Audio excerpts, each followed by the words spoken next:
Hi there, producer Phil here. We'd like to apologize in advance for the random background noises in this episode. Our kids were still awake during this recording and wanted to make sure they made their presence known. We apologize for these quality dips and hope you enjoy the episode.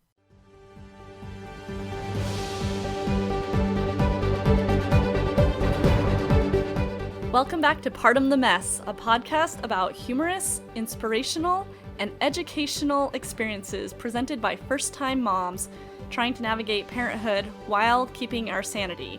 I'm your host, Brittany, and today we have our co-hosts, Cody. Hey. And Jess. Hi. This is episode 2, and today we'll catch up with you and then discuss the topic of bedtime routines. Before we begin, we wanted to remind you about last episode, episode 1, on language development, conversation, and reading. So if you want to catch that topic, go ahead and catch episode 1. For our catch-up section, who has something they'd like to share? Yeah, I do. We have some good news this week. So long story short, in the hospital, we had some issues with Jamie and feeding, and the lactation consultant gave me a nipple shield, among other things, to use to get him breastfeeding and whatever. And for the first few weeks, we slowly weaned off of everything except the nipple shield. He would not wean off the nipple shield. And I think I told you guys we had some success last week. I got him to latch a couple of times. He would only eat for like maybe 5 or 10 minutes, and then his latch would break and he wouldn't relatch, But it was still some progress. Something totally switched this week. He just got it. And so it's been several days now that we haven't used the nipple shield at all. He's been latching and eating great. And I don't know what it is. I mean, it's amazing. I'm sure you guys have seen that with your kids. Like, they're just not getting it for so long. And then all of a sudden it's like, oh, they just learned this new skill or whatever. It was amazing. So great news. He's feeding well. And I'm sure I'll talk about that story once we do. I'm sure we're going to do a breastfeeding episode, and I can give a little bit more details on our journey through this. But we're 6 weeks. It took him 6 weeks to learn. And now I feel like we're starting from scratch a little bit, because now he has to learn how to latch properly, because with the nipple shield, it's a little bit easier for him to just kind of latch on and get the milk or whatever. He doesn't have to worry about latching properly, and it doesn't hurt me because I can't really, with the shield on, it doesn't really hurt you at all. So yeah, so now we're starting a little bit from square one, but I'm pleased and he's doing well, and so really exciting news for us this week. That's so exciting.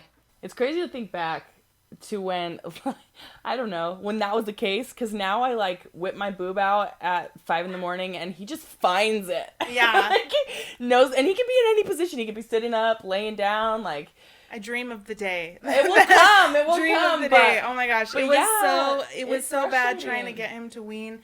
He had to be in the very perfect position. He had to be the very right attitude, the perfect so hard, hungry. Yeah. If he was too hungry, he wouldn't do it. He would cry. If he wasn't hungry enough, he wouldn't do it. I mean, it was crazy. What's new with Emmett? So not much is new with Emmett, but I mean, he's still cute. He's doing good. Things are fine. But with me, I think this week, so I was talking to these guys actually early in the week, but I feel like as a mom, you rarely have good, I get ready probably once a week. I have a reason to get ready once a week. Yeah. And one day I was just feeling like getting ready, and I was like, oh, but what would I do? Maybe I could go to the grocery store, but who's gonna care at the person checking me out? They still don't even care. They're just doing their job. They're probably glad you're nice and that's it. Yeah, exactly. I could probably go with no bra on and mascara on my face and no one would even notice. No one would bat an eye. Depending on the store. Maybe, yeah. Grocery store. Our local grocery store. Did you hear that you have to go to Walmart for something and they didn't have it, so you have to go home and get changed and go to Target? Yes. I did go to Target. I was like, I look good enough for Target. That's so funny. Wear a bra at Target. Yeah, you wear a bra at Target. But it was I don't know why this thought came to mind, but if any of our viewers out there have watched A Cinderella Story, the one with Hilary Duff, it made me think of the part where she's like, waiting for you is like waiting for rain in this drought. Useless and disappointing. And I was like, waiting for a reason to get ready as a mom is like waiting for rain in a drought. It's useless and disappointing. So just get ready when you want to get ready.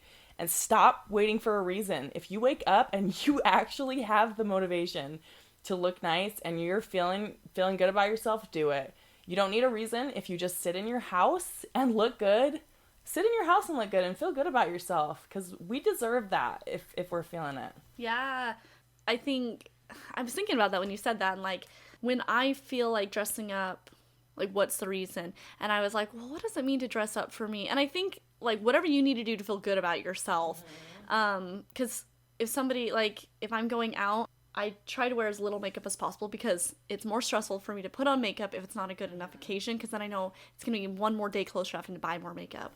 And That's funny. so I want to make sure it's like a good day. So like for me, like dressing up would be like getting my hair, like wearing clothes that I feel aren't like the picture we just took, like scrubs, not scrubs, but like I feel like a Maybe scrub. like jeans. Yes. And right. a real bra instead of a nursing bra or Right, something. yeah, dressed know. up. And, curling my hair or something, And so I'm only saying that because, whatever works for you, like whatever makes you feel valuable. And there are so many different phases and different levels, like different people, obviously. Like I don't wear makeup as a general rule, unless it's a really special occasion. So like putting on makeup for me is not in that category. But so there's like different people and different things that make us feel good, but different phases. Because right now for me, putting on deodorant and real pants and like going downstairs, whatever, being prepared to answer the door if someone comes over for a surprise visit, that's a milestone. I mean, that's a good day. And then I'm sure people who are later on who have things a little bit more in hand, curling your hair will be on the list of things that help you feel. But yeah, like you're saying, anything that helps you feel good about you, that helps you feel successful for that day, no matter what phase you're in, no matter what, if it's just putting on pants, go you. I mean, congratulations, you put on pants and like. Thank you. Exactly. Yeah, I'll don't take wait. the congratulations because it was big. Yeah. Yes. So this week we've been dealing with a bit of sickness in our house. We've had 2 sick babies, and then also my husband had his gallbladder out, and so he was virtually useless for the first 72 hours. Yeah, it was like the first 3 days. And that was difficult. When kids are sick, they're more needy and they have a lot more things that need to be done. But I was really grateful for a couple of products that I wanted to give a shout out to. So at our house, we really like Zarbee's brand. It's called cough and mucus syrup, and there's a link for that on our website. But we really like it because it's natural. I don't know how many of you out there are really big fans of natural products, but that's kind of a hot topic right now. And we really like this syrup because, well, if you look at it, if you go to their website, there's different categories. You want to make sure to get, if your child is like Jamie, would need to be in the 0 to 12 months, and then Cody and my kids would be in the 1 to 12 year. No, I'm sorry. You're both. I'm sorry. I was getting mixed up. It's still 10 sorry. months. I'm sorry. Yeah, That's right. So you 2 would be under that, and then mine would be over. He just looks like he's 16 years old. I don't know why I was thinking that. It's probably because he's huge. That's why. So the particular one that we like is Zarbee's Cough Syrup and Mucus. That is the full title. And on the website they have all the ingredients listed, but this particular one has dark honey, ivy leaf, vitamin C, and zinc. And my kids love it so much. I mean, you have to make sure they use responsibly. They're chugging it. Fortunately, they can, juice. yeah, exactly. They, we don't have to worry about them getting the cap off or any of that. But if they were older, we'd probably have to have it out of reach, because if Do they still like it, the flavor? I think so. Okay. Yeah. I mean, I tasted it and it tastes like strong honey, which actually the website says that it's not the same honey that you typically have in the store. It's stronger, and so that's probably why it tastes like really strong honey. But yeah, it's really good. So it's not, I haven't really compared it to other medicines, but it doesn't have sugar in it, and it doesn't have acetaminophen, so you don't have to worry about it clashing if you have a teething child and you want to do acetaminophen with ibuprofen or that kind of combination with a fever or whatever. You don't have to worry about like overdosing or anything like that. And they have a lot of products. They might have things that are better for fevers and all that. I haven't looked into any of their other products, but we use this one exclusively, and it was really an accident. We got it as a gift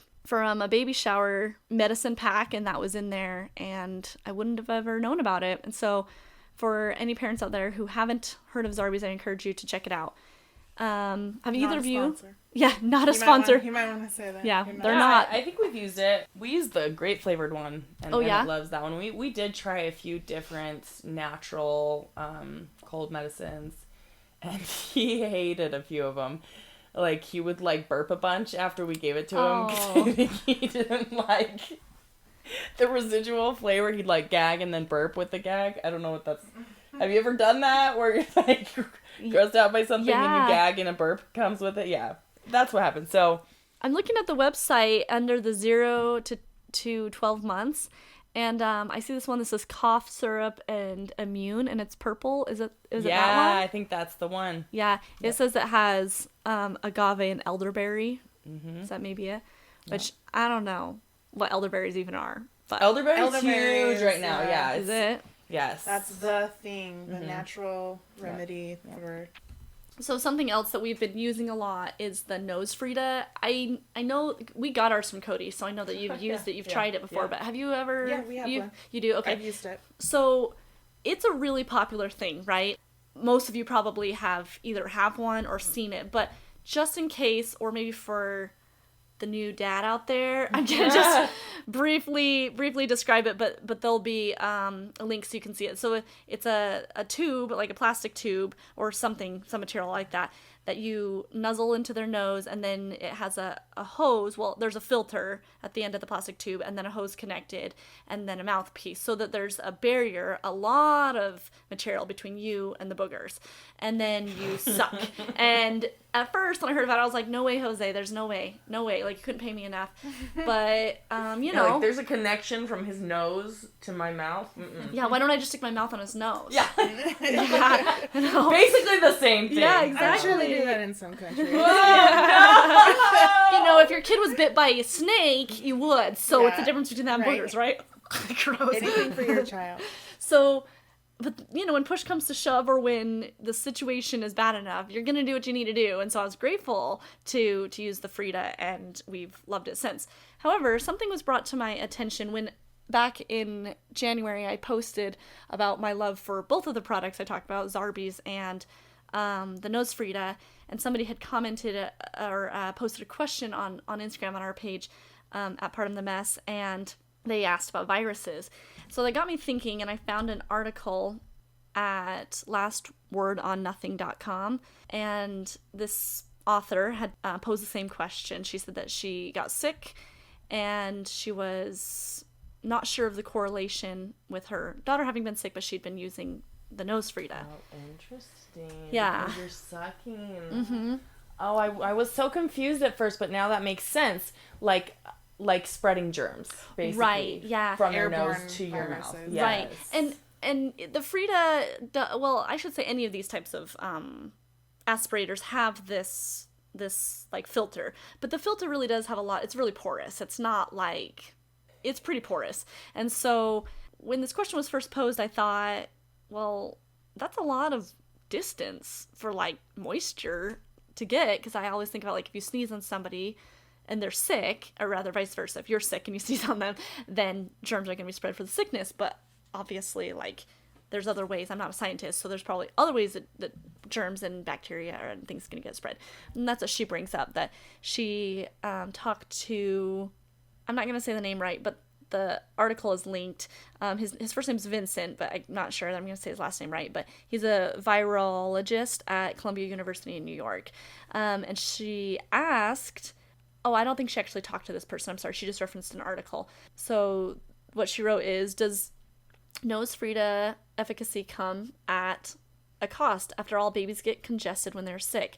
Their sticky snot is filled with, according to this 2010 study where Vincent is quoted, quote, large amounts of respiratory viruses. So is snot sucking a bad idea? Could I, the author saying this, could I be huffing pathogens from my daughter's nasal secretions into my lungs.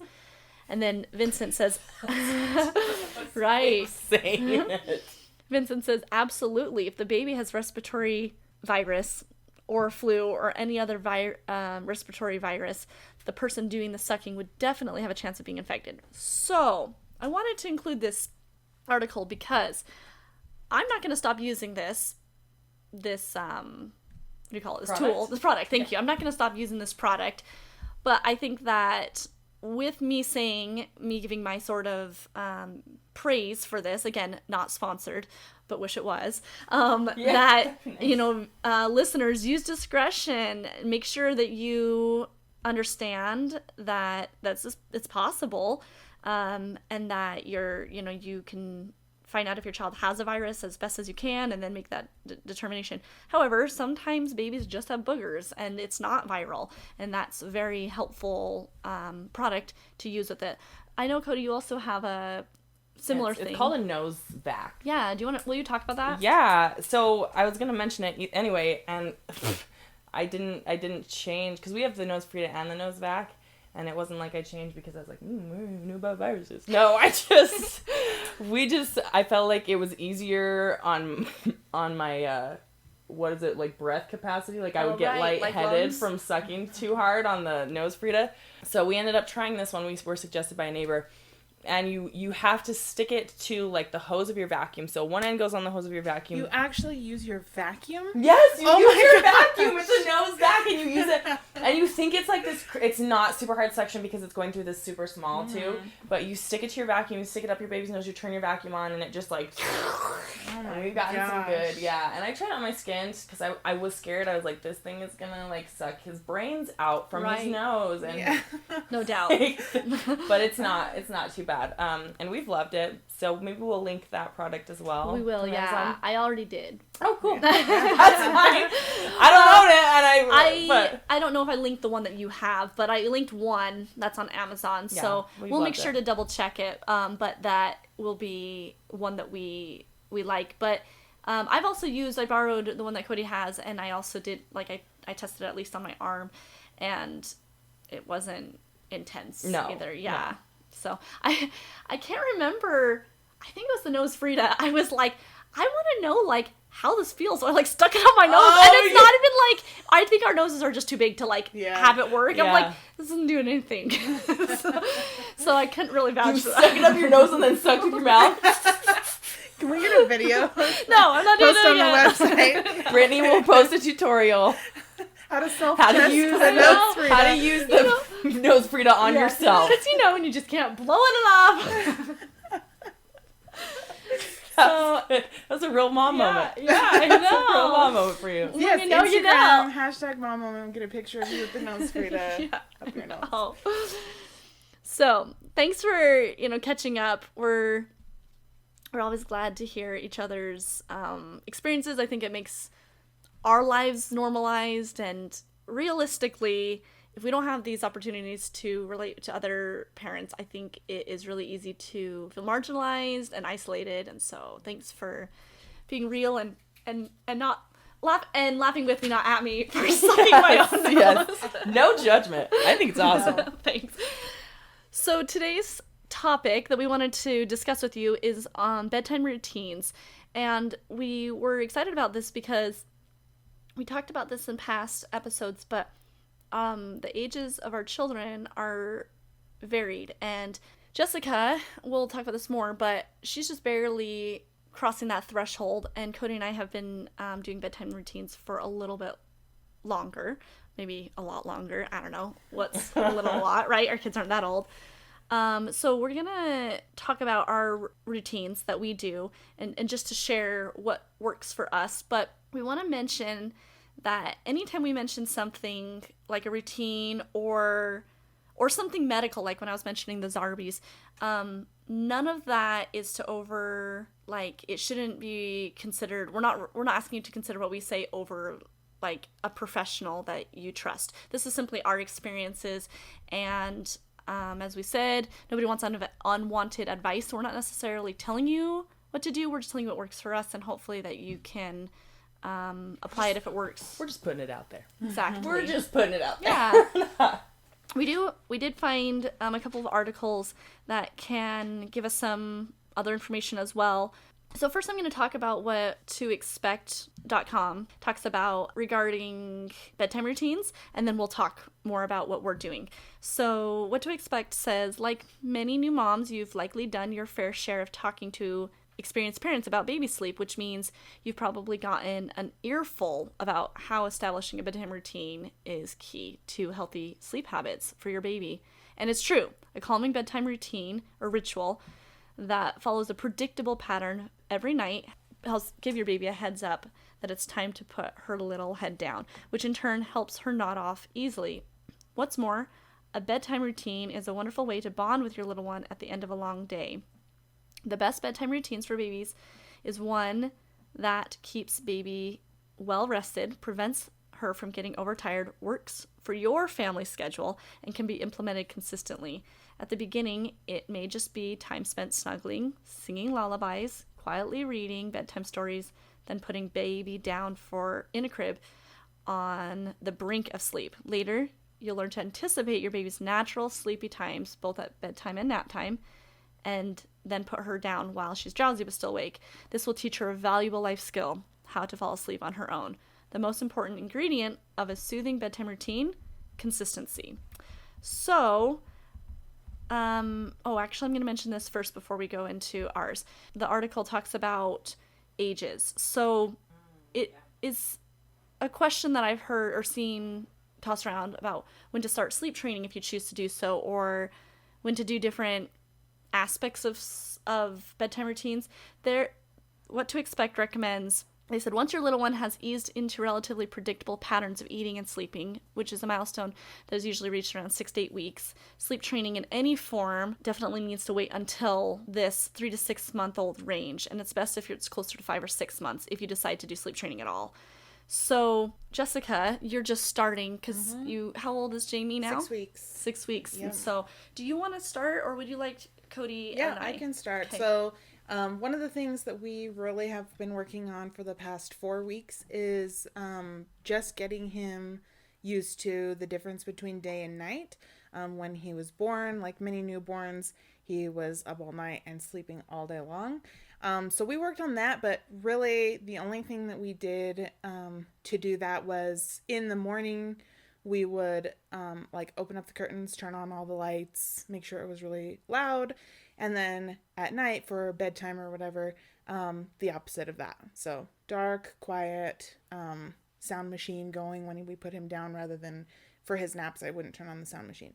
So that was kind of our pre-bedtime routine when he was between 2 and 5 weeks old. And so this last week we have started to implement some bedtime routine stuff, which I think has really been helping him. So in addition to doing that same thing, which we're still doing the lights and the sound machine at night, I change him now from pajamas to clothes, which is a big thing because normally we would just have him in sleepers all day long and all night long. So we do that change in the morning and then change into pajamas at night. And the time that we do this really varies because he hasn't really gotten into a set schedule yet. So like after 7 o'clock, if it's after 7 o'clock and we're doing some of these things, I'm like, okay, this is a bedtime one and we're going to change him, right? But yeah, it could be 7, it could be 8, it could be 9, it could be 10. It just totally depends on his day and how he's napped and whatever. So yeah, changing him into pajamas at night and then clothes in the morning. I've also started doing baby massage just with coconut oil, very, very quickly because he doesn't love being naked or whatever. And so I'll do it kind of in increments. I'll just keep the top half of him covered and just rub his feet and his legs with oil and then do the opposite.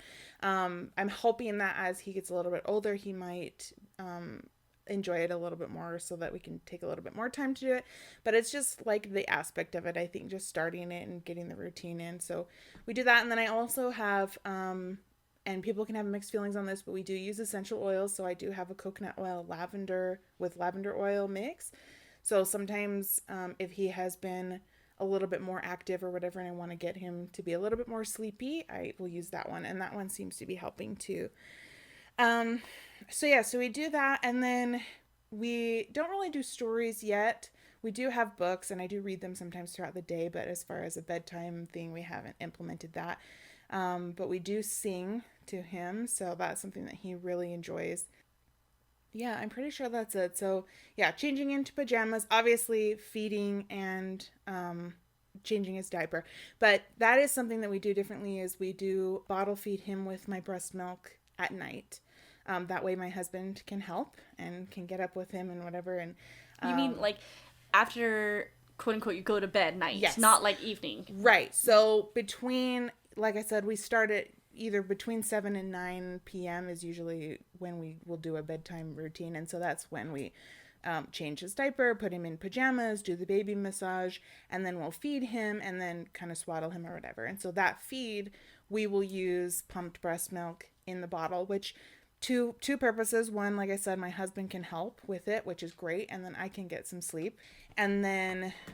and we'll do that until the morning. Like, I'll get up and nurse him when he wakes up in the morning, which is like between 6 and 8 a.m. And then the other is he actually eats more from the bottle. Like, I think he falls asleep faster when I'm nursing him, and so he doesn't get quite as much. And then he'll wake up a little bit sooner. So in order for him to sleep a little bit longer, we give him the breast milk in a bottle, and then he'll sleep for a longer period of time. So that's really helpful as well. But yeah, I think that's pretty much what we're doing right now. And we've implemented all of those things in stages, and we would love to implement a couple more things. A nighttime bath is something that we do occasionally, though we don't do it every day. I did read someone was doing baths every day, but not using soap, just the warm water to kind of soothe, which I think was great. So yeah, we might implement that as well as we go forward. So, in the same, I'm going to ask you a question, and you can answer this too, Cody. Yeah. But I'm curious, did you and TJ create this routine together, or did you sit down and discuss different options and come up with it, or was it more of like it piecemeal came together, or like you had done your research and so you said this is what we're doing and he lovingly complied? The last one. Same. I think for most is- aspects. Yeah, he is absolutely wonderful and totally involved and wants to know everything that's going on and how to do it and whatever, but he is not research guy when it comes to the baby. So I do a lot of the research and I come to him and I say, look, this is what I've read, this is what I'd like to try or whatever, and he is usually totally on board, although he will ask questions if there's some things. Like, he doesn't love using the lavender coconut oil for baby massage every single night because he doesn't necessarily want that to be a necessary aspect of going to bed. Yeah, so we'll only use that occasionally and see how that goes. But yeah, so yeah, I definitely do the research, and also because I think as a mom and doing the nursing, that you take on a lot of the responsibility for how the nighttime goes, right? Like, if you are going to nurse him or if you're going to bottle feed him or whatever, and then that kind of just domino effect, like, oh, okay, then we're also going to do this and this and this. At least that's been our experience. Right. Cody, do you want to share what you do? Yeah. So our bedtime routine, it's kind of the same. There were a few little kinks that we had to work out, and as time has gone on, this has adapted. But like you were saying, I one day just wrote this down, took it to Eden, and said, this is what we're doing. It's like, okay, this is what we're doing. And something else, so Eden does bedtime routine 5 days out of the week. He'll do Tuesday, Wednesday, Thursday. Oh, I had misunderstood. I thought it was Saturday and Sunday. reverse. No, yeah, he does it 5, and I do it 2. I do it Mondays and Fridays. And it's so good. For us, it has worked out so well, because it's such a fun time for him to bond with Emmett. Something that's not... It is like a chore or a task, but it's not something like changing a diaper, where it's or like punishment. It's like a fun, tender, I don't know, sweet time with him. So we start out with a bath every night. We've done this probably since he's been around 6 weeks old. Every night we use soap maybe 2 to 3 times a week. But we do the warm water every night, and he loves it. He plays, he sings, we sing to him. It's fun. And then we take him out. We do baby massage with Renew lotion. And I think if you go to our Instagram, Pardon the Mess, we have a post about that. It's not a post. It's on the highlights. Oh, highlights. But okay. It's still it's under. I believe that the highlight is called Product Praise. Yes. And we've loved that. When we've used Renew on him since he's been a newborn, since his very first bath. I'm just going to interject that I give a testimonial about liking Renew on that highlight reel thing, but it doesn't really give a lot of information about how you could get it. So if you do have questions or interest in knowing how to get it, feel free to DM us. Yes, for sure. So then we brush his teeth, and he has 2 teeth on the bottom. We started brushing his teeth when his first tooth had come through, and then we started using toothpaste when he had 2 teeth that were touching. So after brushing teeth, we lay him in his crib with his pacifier and his blanket, and we turn on his white noise machine, his heater, his humidifier, and leave. Getting him to that point, mamas, I feel you. There were nights that kid would just cry and cry, and we did so many different things.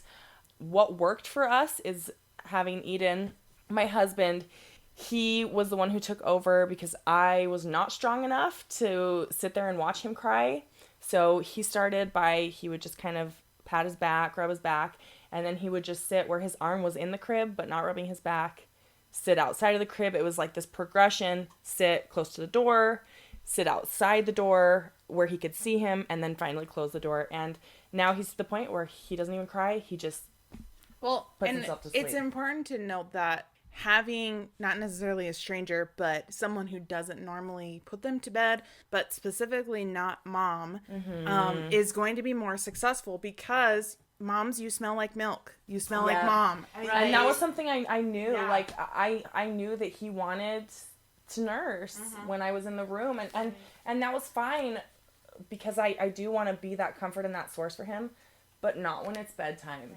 Right. That for me was not working. So even if you feel like you're strong enough or not strong enough, regardless, like having dad or having grandma or grandpa or somebody else, even a friend. I was watching a YouTube video, a YouTuber that I really like, and she was saying that she had a really good family friend come over and help them sleep train their son just for a few nights. Yeah. They would go to bed and she would do the comforting or whatever, and it was like totally worked for them because it wasn't mom or dad. It was just a friendly face, but That's cool. I didn't even think of that, but it's been effective for us. So. Yeah. I don't know if you guys follow Little Dreamers on Instagram. She's littledreamers.us, and Facebook just Little Dreamers, but she mentioned that as well. She was having some, I don't know what was going on, sleep regression, I think, and she said that to her husband. She said in the middle of the night, said, well, I can't go in there. It wasn't a power struggle or a matter of like whose turn is it, as much as very objective. And I really appreciated that approach, or that perspective rather, because in mine and Phil's relationship, it's, at first I had never even considered that. Never. And my kids are over a year old. But I don't know if we could even make that have worked. I mean, we could have structured our feeding situation differently, so he could go in with the milk or whatever. I'm sure we could have made something work out, but a lot of the time there isn't an option. It's just both of us. If they're, whatever. You have two. There's two of them. 2 on 2. So. Right, exactly. So different. But if there was just one, I think I don't want this to sound manipulative, but I would use that a lot. I would say that a lot. And it's nice. It might sound like great. The mom gets to say that whenever she wants. She gets out of it. But it's actually a thing. So I think that's really, really good to know. It's just important to know the facts that you're dealing with when you're working with your child. And just because you mentioned it too, Jess, Eden, my husband, he maybe the first 2 weeks of Emmett's life, he got up in the night with him. But after that, for us, it was better for me to be the one waking up with him. And then Eden could come home from work and take over and help me. I would get a nap or something. But for him, like waking up in the night, it was just not a good situation. He was not a happy human being. And in turn, I was not a happy human being. And so it's okay. Like, Eden is a good and involved dad. And on top of that, he was not someone that was going to be able to do night feedings. And so we worked around that by him doing bedtime routine, Yeah, we had to figure that out too, because we started with TJ would stay up because that was when he was waking up every 2 hours, which he's not doing anymore. Yay. But TJ would stay up and do those 2 earlier feedings. So he'd go to bed at like 1 a.m. or whatever. And then I would wake up for the next feeding, and then that 1 in the morning, then whatever. So 1 a.m., 3 a.m., 5 a.m. So I do 3 and 5 a.m. And that wasn't really working out for us because that once TJ went back to work, when he was at home, that was totally fine. But once he went back to work, that wasn't really working out. Yeah. So we had to change things up recently, the past couple of weeks. And he feels bad because he doesn't get up as much anymore. I actually put Jamie to bed now, and then I wake up with him pretty much every time, depending on when he wakes up in the morning. So I'll put him to bed at like 10 or 11 p.m., and then he'll wake up at 3 a.m., and then he'll wake up at like 6 or 7 a.m., something like that. So sometimes if I'm really tired, TJ can wake up, take care of him in the morning, and then get ready and go to work. Sometimes that doesn't happen, and he feels bad. But you know, he needs to do what's best for him and his mental health. For me and my mental health, I can't sleep when Jamie is crying. I mean, I wake up anyway. Yeah. And then when I wake up, I have to pump because it's been like 6 hours. And TJ's bottle feeding him, and I can't go back to sleep. You know, I'm in a pool of milk and I'm in pain or whatever, so I'm going to pump anyway. So I might as well wake up. So yeah, we've experimented with a lot of different things. And I think what we've got going on right now is the best for all of us. And even though I do need more sleep than TJ does, like he can sleep for 2 hours and then wake up and be totally fine, I'm not that way. But my body's adapting, I'm getting used to it, and I'm trying to take a nap or two, you know, during the day or in the evening after he gets home too. It gets better. Yeah. I promise it gets at some point, right? It may be in 4 years. I hope not. Yeah. But at some point it will get better. Yeah. Every stage is going to have its own struggles and whatever, so we don't. But that leap from him waking up every 1 to 2 hours in the middle of the night to now sleeping for 4 hours, I mean, that's amazing. So now even going from 4 hours to 6 or 8 hours, I just know is going to be awesome. I can't wait. Yeah. So what we do, it's obviously evolved, but I'll talk about what we do now, and it's pretty consistent. Sometimes the order is mixed up, but we put them in they eat, and then probably pretty consistently around 5 o'clock, and they're pretty consistently going to bed between 7 and 7:30.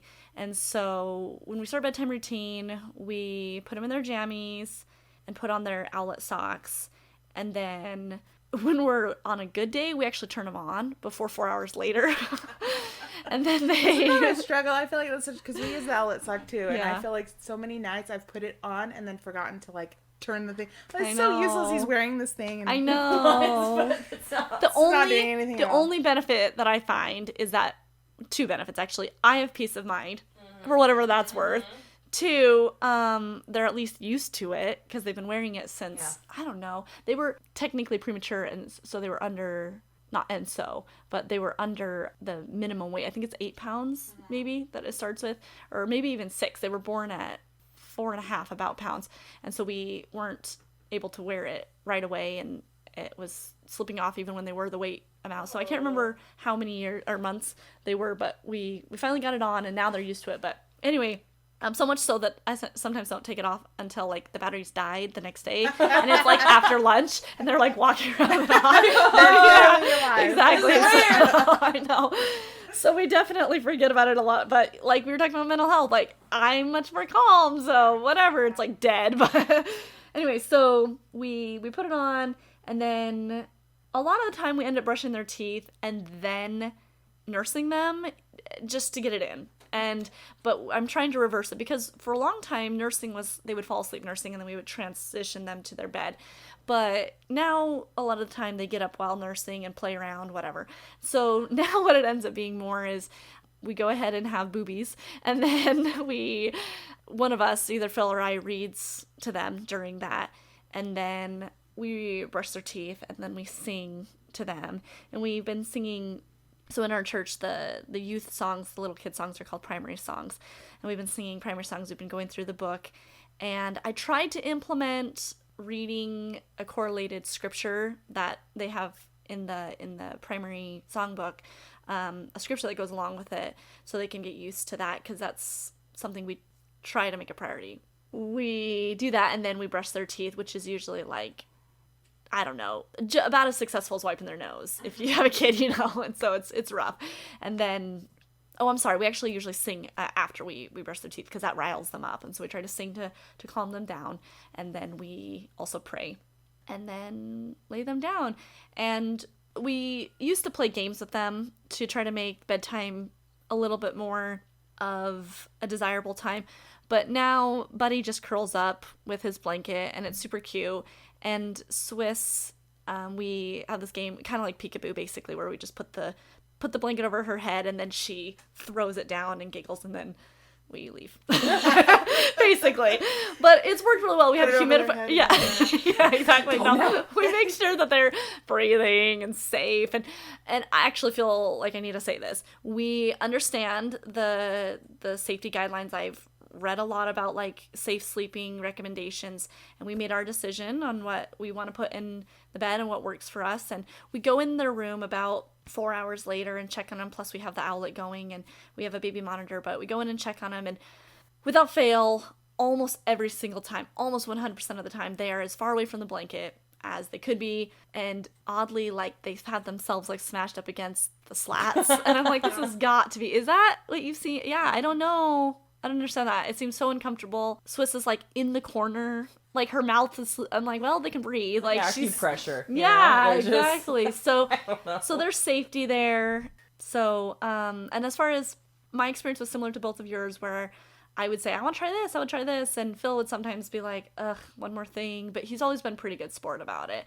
Because I didn't necessarily write it out or like collect all my thoughts at one time. But I would hear something that somebody does and think, oh, that's good. And it's interesting, because at the beginning, when they were Jamie's age, I worried about it a lot, which I bet is really normal for a lot of parents to worry about a lot of things. But I thought the bedtime routine is a make or break situation, almost like that's going to determine how their life is going to be or something, And so I'd say, we need to do this. If we do different things, or rile them up, and then we'll have a hard time. Because I think it was because I was worried about my mental health, and if they would be up in the middle of the night or whatever. And so things adapted and evolved, and like nursing and who would get up and things like that just happened organically. And so if you're in that situation where, if you're listening and you've just had a child and you're trying to figure out or children, and you're trying to figure out what you want to do for a routine, try to give yourself grace as you're figuring it out, and have confidence that even Jessica is figuring it out, just barely starting the routine, but things will evolve. And if you have a rough night, or when you have a rough night, that it doesn't mean that the whole routine is thrown off. Yeah. And I think, like we were saying earlier, there's no perfect way to do anything. And as you research bedtime routines, you'll get a lot of, put them down, like What to Expect said, put them down when they're near sleep so they can learn how to fall asleep on their own, which I think is a great way to do it. However, if your kid is having trouble doing that and will only fall asleep in your arms, like my sister did for the first 3 years of her life or whatever, she would only fall asleep with someone holding her. It was inconvenient, but she survived, and it helped, and it comforted her, and we got through it. And there's so many things like that. If you feel like, oh, I'm not doing it the way that I should, or they're not doing it the way that they should, don't stress. As long as your kid is happy and healthy, and you are happy and healthy, and you're getting through it, then you're doing a great job. Yeah. Do what works for you. Yeah. And do what works for your kid. And different kids are different, too. Yeah. Yeah.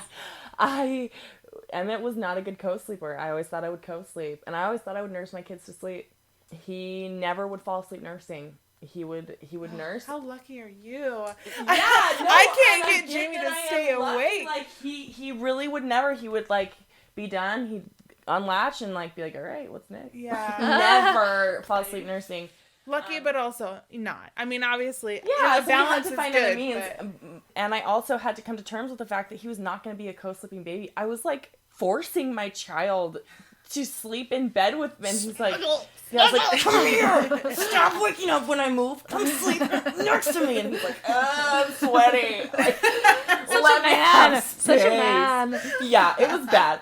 And Ian's like, just let him sleep by himself. I'm like, no, he's going to be like me. He's not going to be like... Anyway, moral of the story was I had to figure out, okay, this is not going to happen for this kid, and it may not happen for any of my kids, but I have to do what is best for both of us, like not just this idea I had in my mind of what is best. Absolutely. We did the same thing because so many things that I read said don't nurse your baby to sleep, which I thought was great.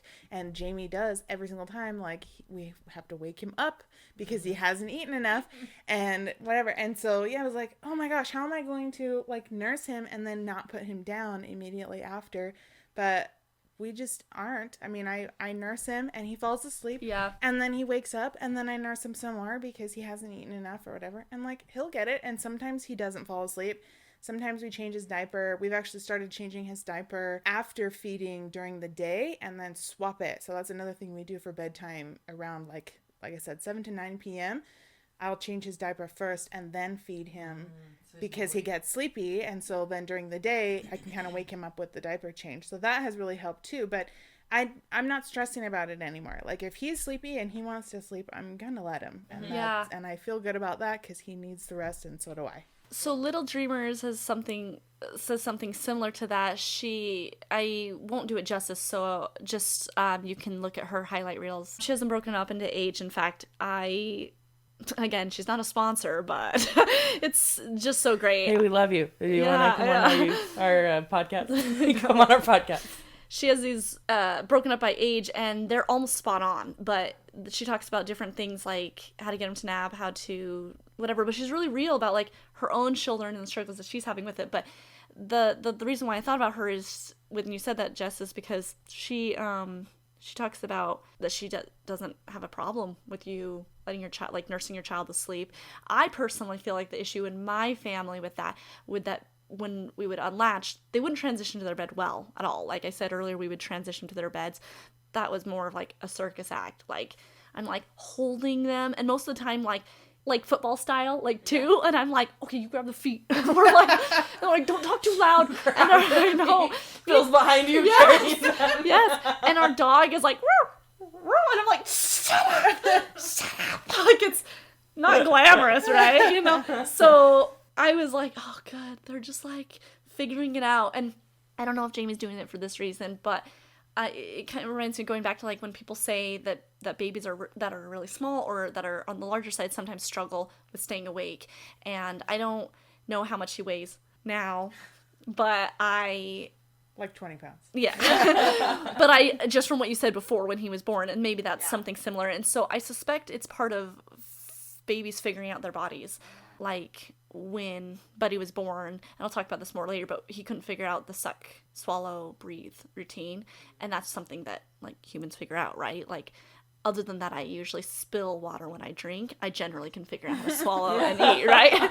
So like we generally get it, but babies are trying to figure it out. So I know that you're not stressing about it, but I could believe that if somebody said like, it's because he's still trying to figure out how to be in his skin bag, you know. Yeah. It's rough. So, anyway. And he was a really deep sleeper, like we had to wake him up every 4 hours or every 2 to 3 hours when he was newborn. So every 3 hours. And if we didn't wake him up, he would easily sleep like 5-6 hours during the day, every nap. Yeah. He doesn't do that anymore, but that was a lot of, the first few weeks of his life was like, okay, we're going to wake him up, we're going to feed him, change his diaper, and then immediately he'll fall back asleep for another 3 hours. So yeah, I think that, and he was a big baby. He was almost 10 pounds when he was born. So I think that's very true, at least in our case. Yeah. Well, let's go ahead and transition to our last little bit before we conclude. We wanted to talk about teeth brushing, as that's an important part of bedtime routines as children get older. We may have mentioned her last episode, I can't recall, but Kids Eat in Color is another great page that at least Cody and I follow. I can't remember, Jessica, if you do, but she talks about nutrition, but she also has this section on teeth brushing and how it's so important. It needs to be not an option. Yeah. It needs to happen. And she gives some, I think she might have them in her highlights as well, but she gives some tips about how to hold your child if they're wiggling, which my children aren't getting to that point. They used to have no problem with brushing their teeth. They loved it. We used I'll have it linked as well, but I believe it's Banana Baby brand toothpaste, and I think it was neutral flavor, but they just loved it. They loved brushing their teeth or getting their gums brushed. And then we ran out and we switched to another one that was fruity, and I thought it'd be really great because it was like a natural type thing, and they just like shudder and they just hate it. So I'm gonna be interested to hear, Cody, what you have, but I wanted to share first this excerpt from WebMD. They're talking about the importance of keeping the baby's teeth healthy. Regarding teeth, it says they act as a placeholder for adult teeth. Without a healthy set of baby teeth, your child will have trouble chewing and speaking clearly. That is why caring for baby teeth and keeping them decay free is so important. So I recommend you contacting your child's dentist or your dentist if you're in a similar situation as us where you possibly don't have a child's dentist yet, or haven't taken them to the dentist. But I called my dentist's office, and I don't recall how many months they were, but I asked when I should bring them in, and this was just the person at the front desk. She said, "Oh, I don't think you should bring them in until they're 2. I mean, you don't want to hurt their gums." And I thought, that seems really old, because I've read that you should take them to the dentist as soon as they have 1 tooth. So check with your own dentist, see what they recommend. If you don't agree, of course, follow your parent gut, and go from there. I'm going to contact my dentist's office again, or maybe look for a different dentist for them. But the article that I was referencing in WebMD says you can start caring for your baby's gums right away, but at first the care won't involve a toothbrush and toothpaste. Instead, take these steps. Get a soft, moistened washcloth or piece of gauze. Gently wipe down your baby's gums at least twice a day, which is so hard for me. I have a real hard time remembering the morning brushing, which isn't hard for me to do for myself, so I don't know why it's difficult to remember that. And then third, they say, especially wipe your baby's gums after feeding and before bedtime. I don't know if you can hear on the recording, my kids are crying. I guess they're not enjoying their bedtime routine. Phil's going solo. Godspeed. WebMD continues saying this will wash off bacteria and prevent them from clinging to gums. Bacteria can leave behind sticky plaque that damages infant teeth as they come in. So that was enlightening to me, because you think, oh, they're just gonna fall out anyway. What's the big deal with keeping your baby teeth in good condition? And then they give some advice about getting a toothbrush, to get one with a small head, soft bristles, and a large handle. And at the beginning you can just wet it, and then as teeth erupt, you can start using toothpaste the size of the amount being the amount of a grain of rice, and then increase it to a pea size. A pea is what I had remembered hearing, and so a grain of rice is small. Yeah, it's I don't know if I could physically. That's what I mean. It's kind of like I'm like a wisp. I'm like, I'm like sneaking up on my toothbrush or myself or something. I had to barely touch it, so it's definitely feels kind of like a trick or something. We use a pea size. It says you should brush your baby's teeth until she's old enough to hold her own brush, and then supervised until they're around age 6. And Kids Eating Color had said the same thing. Not that she's like the end-all be-all, but that just as a second, testament to this. So I think it's a good thing, because we all probably heard growing up, if it's a small amount, it's not going to hurt you if you swallow it, but it's not a great idea. That's why you should use a pea-size amount. And I know that my children, when they were tolerating getting their toothbrush, as soon as we put it in, they go... it's gone. They just sucked it right off. And so I think the beginning is truly just to get them used to the habit. Yeah. So do you want to talk about what you like? Yeah, so we tried a few. Well, we didn't try a few. We looked at a lot of different toothpastes. And for me, I had an issue with the fact that sugar was in the top 3 ingredients. Really? And a lot of yes. Oh my gosh. Or a sugar derivative. Uh-huh. Like sucralose, or I can't think of any other sugar What would that be? I don't know. It tastes good. It tastes good, and so kids wanna brush their teeth, I guess, with something that's gonna rot their teeth. So it's a cycle. Yeah. Dentist behind this. Yeah. It's so you buy the Paw Patrol or the Barbie toothpaste. Yes. So we went to our natural Whole Foods store, and I talked with a lady there and did a little research, but we ended up choosing this brand called Himalaya Botanic. But yeah, it's bubblegum flavored. I won't read you all the ingredients, but I like the ingredients. Emmett seems to like it, and we use a pea-size amount, and he swallows it, so he's still alive. Yeah. So that's good. I might look into that one. We really do need to get a new one. We kind of resorted to going to water again because I feel like that's better than nothing. We did try to do some games. Kids Eat Color suggested some games.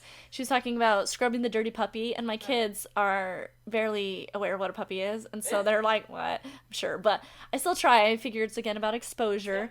But what was super cute at the beginning, we pretended it was an electric toothbrush, because I have an electric toothbrush, and they liked it when I would use mine, and by then, like, they would laugh, so I'd go, eh, and our daughter, Swiss, she started doing that. She'd go, eh, when she opened up her mouth. Oh, she would do it? That's cute. The cuteness is over, though, because they hate the toothpaste. So she's, like, learned. Not worth it. Yeah. Not worth it to have to taste the toothpaste. Yeah. So thank you for sharing your thoughts. We will link the toothbrushes. So we'll have it in our show notes. And then also we'll link that toothpaste that Cody just talked about. As we've explained, we're going to conclude each episode with a recipe. And this time it's my turn. So I'm going to be sharing with you a chicken noodle soup recipe. As I mentioned, Phil had his gallbladder out, and it was kind of crazy for us to figure out, like, what he could have, and it wasn't even that much of a secret. They just, seems like people always say, easy to digest things, and I'm like, well, I'm not a digestatician. I don't know what that is. Yeah, I have zero Is clue. anyone a digestatician? Is that real? I don't know. I'll ask our producer to look that up. So... we found that chicken was on the list of things that could be digested, and we had that recently. But there was a friend of ours who brought us some chicken noodle soup who had put turnips in it, and the flavor was unique. I mean, it wasn't bad unique, it was great, and I had never had a chicken noodle soup that tasted quite like this.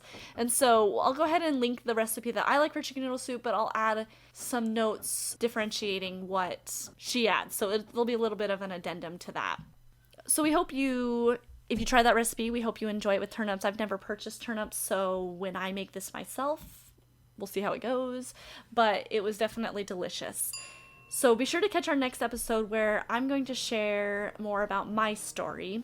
Check us out at our website, partumthemess.com, and on Instagram and Twitter at partumthemess. And if you like our content and you would like to become our patron and help support the show, go to patreon.com/partumthemess. Thank you for listening. Partum the mess. We're making memories.